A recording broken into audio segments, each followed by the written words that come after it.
लगातार पीजी के फॉर्म से रिलेटेड बहुत सारे क्वेश्चंस आ रहे थे, बहुत सारे कन्फ्यूजन थे। बहुत सारे लोगों को जब हमने सही प्रोसेस बताया तो उसके कारण पता चला कि वो ऑलरेडी गलत डेटा फीड कर चुके हैं। तो उन सब के लिए you just have to relax and see this video. हम मैथिली मृणालिनी, अध्यक्ष पटना विश्वविद्यालय छात्र संघ। पीजी फॉर्म के रिलेटेड बहुत ज़्यादा कन्फ्यूजन क्रिएट हो रहा है, एक हैवॉक क्रिएट हो रहा है पूरी यूनिवर्सिटी में और सारे स्टूडेंट्स में।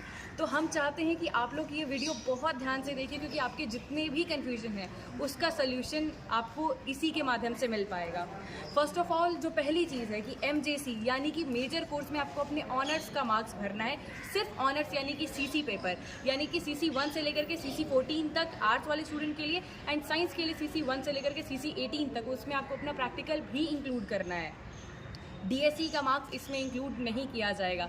आई रिपीट, DSE का मार्क्स CC पेपर में इंक्लूड नहीं किया जाएगा। जो MIC है यानी कि जो माइनर पेपर है उसमें आपके G का मार्क्स कैलकुलेट होगा। बहुत सारे कॉलेजेस हैं जहाँ पर दोनों ईयर में अलग अलग GE लिया गया था, तो उस केस में you just have to mention 1 GE।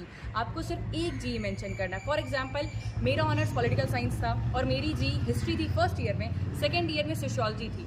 अगर हमारा मन है कि हमको सोशियोलॉजी में अपनी मास्टर्स कंटिन्यू करनी है तो हम अपने GE में सोशियोलॉजी भरेंगे। अगर मन है कि हिस्ट्री करनी है तो हम अपने MIC के पेपर में हिस्ट्री का मार्क्स ऐड करेंगे। और वापस से बता दें कि ये सीट आपको तभी मिलेगी जब ऑनर्स जो बच्चे उस सब्जेक्ट में कर चुके हैं, अगर उनके बाद ये सीट वैकेंट रह गई तो ही आपको मिलेगी। इसके अलावा जो कन्फ्यूजन था कि मार्कशीट कौन सी अपलोड करनी है, तो जो ओवरऑल मार्कशीट आपकी आई है 6 सेमेस्टर के बाद, सारे सेमेस्टर को एक साथ कैलकुलेट करके एक मार्कशीट आपके पास दी गई होगी, उसको आपको इंक्लूड करना है। और डिजी लॉकर में हम वापस से आपको बता रहे हैं, जो भी आपके सेमेस्टर के मार्कशीट्स उसमें इंक्लूडेड नहीं है, आप प्लीज़ अपने कॉलेज जाइए, वहाँ पे प्रिंसिपल को एक रिटन एप्लीकेशन दीजिए।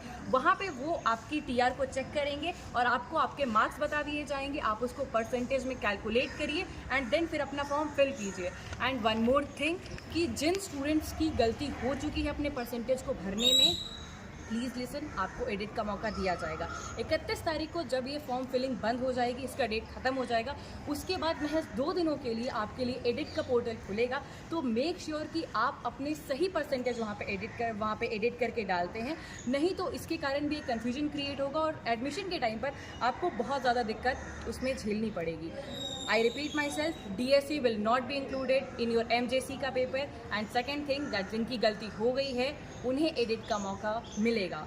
So relax and chill. All the very best.